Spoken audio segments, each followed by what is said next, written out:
This first segment will establish that the papacy does, from time to time, get usurped.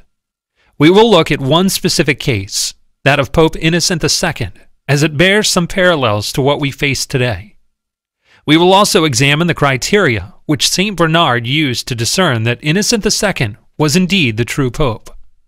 Finally, we will fast forward to the papal conclave of 1903, where nefarious forces almost succeeded in getting control of the papal throne. The year is 1130 AD. The reigning pope dies and is quickly buried. Two rival Roman families intend to put their own respective candidates on the papal throne. A new pope is elected by a group of cardinals on behalf of the first family. He takes the name Pope Innocent II. When the rival family receives word of the election, they are furious and elect one of their own with another group of cardinals. He takes the name Anacletus II. Anacletus, having more power in Rome, captures St. Peter's and the Lateran, while Pope Innocent goes into hiding.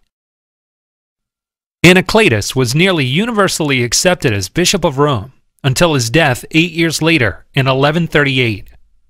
Shortly after, Pope Victor IV was elected, but soon resigned after the intervention of St. Bernard, and Pope Innocent ascended to the papal throne, 8 years after his initial election. St. Bernard gave the following as to why he supported Innocent II. The life and character of our Pope Innocent are above any attack, even of his rival, while the others are not safe even from his friends. In the second place, if you compare the elections, that of our candidate at once has the advantage over the other as being purer in motive, more regular in form, and earlier in time. The last point is out of all doubt. The other two are proved by the merit and the dignity of the electors.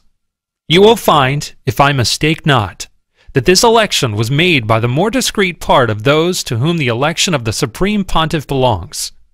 There were cardinals, bishops, and priests in sufficient number to make a valid election. The consecration was performed by the Bishop of Ostia, to whom that function specifically belongs.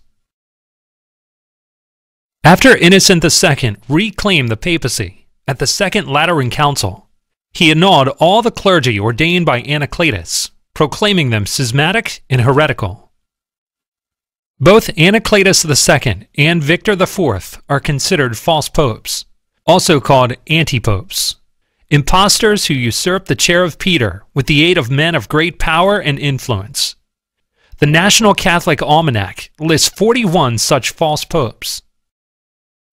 Roughly 1 in 7 of all popes was an impostor.